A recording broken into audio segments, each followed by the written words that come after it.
The chilling silence of a Philadelphia apartment building. A young woman's life brutally cut short. 20 stab wounds, a locked door, and a ruling that defies logic. This is the story of Ellen Greenberg, a case that refuses to be forgotten. A case that has become a haunting testament to a family's unwavering fight for truth. It's a story of grief, suspicion, and the persistent struggle to find answers in the face of a perplexing tragedy. This is the story of Ellen Greenberg, and it's a mystery that continues to echo through the halls of justice, demanding a re-examination of what really happened on that fateful day. To understand the depths of this tragedy, we must first introduce the people caught in its unforgiving grip. Ellen Greenberg was a vibrant, 27-year-old elementary school teacher, a woman described by those who knew her as full of life, with a bright smile and an infectious enthusiasm. She was engaged to be married, planning her future, and seemingly at the peak of her happiness. Her parents, Josh and Sandra Greenberg, were devoted parents, deeply involved in Ellen's life and her biggest supporters. They cherished their daughter's warmth and her dedication to shaping young minds, a profession she embraced with all her heart. Then there was Sam Goldberg, Ellen's fiancé, also a teacher, who shared an apartment with Ellen, and who would eventually become a central figure in the unfolding mystery. Their relationship, by all outward appearances, was one of affection and shared dreams, further complicating the narrative that would later emerge. The events leading up to the tragedy began like any other ordinary day. On January 26, 2011, Ellen stayed home from work, complaining of a headache. Her fiancé, Sam, left for his job, and Ellen remained in their apartment, located in the Manayunk neighborhood of Philadelphia. Manayunk, a former industrial district nestled along the Schuylkill River, had transformed into a vibrant residential area, known for its charming streets, row houses, and a palpable sense of community.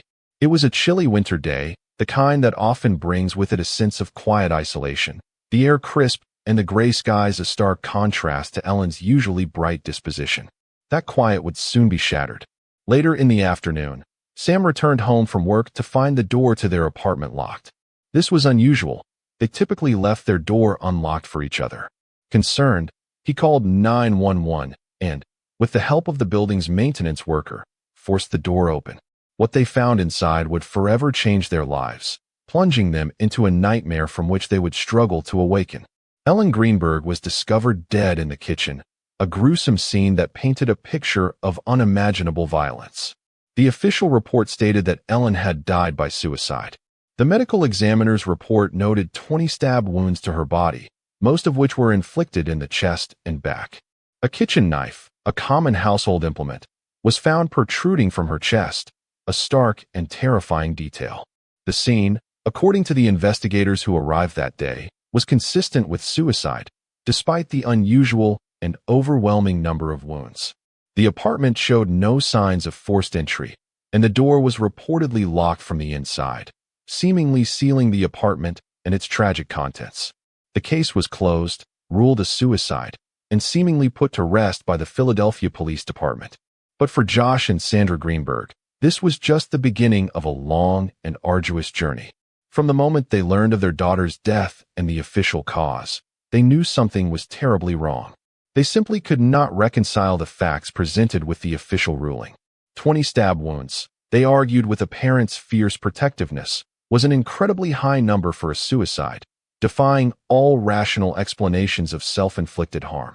They questioned the position of Ellen's body, the absence of any clear suicide note, a detail that felt glaringly out of place for their daughter, who meticulously communicated her thoughts, and the overall disarray of the scene. They believed their daughter, the vibrant, happy woman they knew and loved, a woman who found joy in teaching children and planning her wedding, was incapable of such an act. Their profound grief quickly morphed into an unyielding determination to uncover the truth, no matter the cost, no matter how many doors they had to knock on, no matter how many legal battles they would have to endure. One of the most perplexing pieces of evidence that gnawed at the Greenbergs and their supporters was the very pattern of the stab wounds.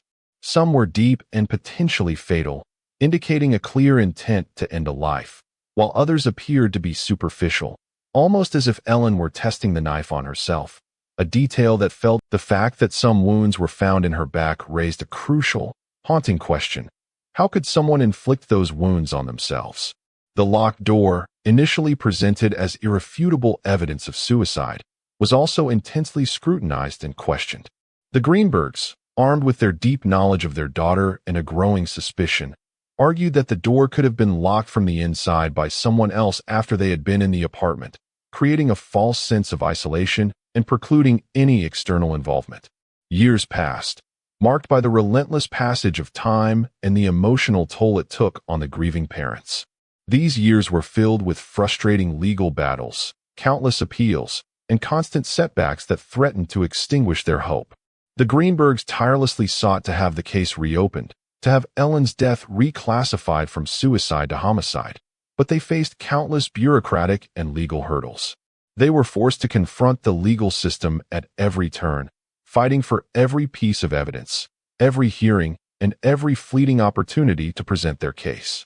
The emotional toll on them was immense, a constant ache of sorrow and frustration, but their enduring love for Ellen and their unwavering belief in the pursuit of justice fueled their fight. They were fighting not only for the truth of what happened to their daughter, but for some semblance of peace, to allow them to begin the long, agonizing process of healing and accepting the profound loss of Ellen.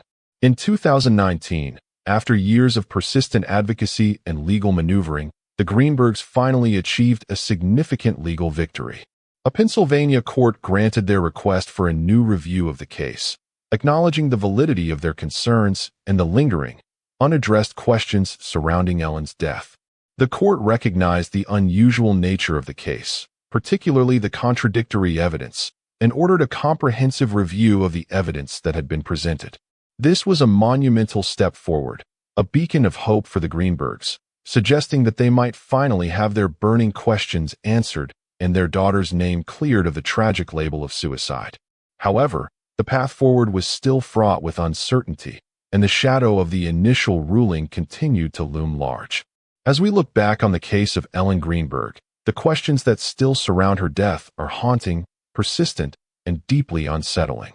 The 20 stab wounds, the inexplicably locked door, the contradictory forensic and circumstantial evidence, and the unwavering belief of her parents paint a tragic portrait of loss and profound uncertainty. The official ruling of suicide remains, a stark counterpoint to the mounting doubts, but the Greenbergs have bravely forced the world to question the narrative, to look beyond the easy answer. What really happened in that Philadelphia apartment on that cold January day? Was it an act of profound despair, a carefully orchestrated homicide designed to look like suicide, or something else entirely, a truth buried beneath layers of official procedure and human fallibility? The answers remain elusive, hidden in the shadows of doubt, and the mystery of Ellen Greenberg's death continues to echo through the hushed halls of justice, a stark reminder of the cases that refuse to be silenced. The Greenbergs' battle is not just a legal battle. It is a profound testament to the enduring power of a parent's love, a love that refused to accept the unacceptable, a love that could not stand idly by while their daughter's truth was seemingly obscured. It is a story of remarkable perseverance, unwavering determination, and the profound belief that the truth, no matter how difficult it may be to unearth, is always worth fighting for. The story of Ellen Greenberg, and the relentless fight for her justice, serves as a powerful reminder that in the face of tragedy, some battles are never truly over, some injustices cannot be left unaddressed. The case continues to serve as a call to action, a reminder that the pursuit of truth is a relentless and often arduous journey, and that sometimes the most compelling and heartbreaking mysteries are those that remain stubbornly, tragically unsolved. The final chapter of this tragic story remains unwritten, a blank page waiting for the ink of truth, but the Greenbergs, and the growing number of individuals who support them, continue to fight for those elusive answers. Their hope persists that one day, the truth will finally come to light, and Ellen Greenberg will finally find the justice that she so desperately deserves, a justice long overdue.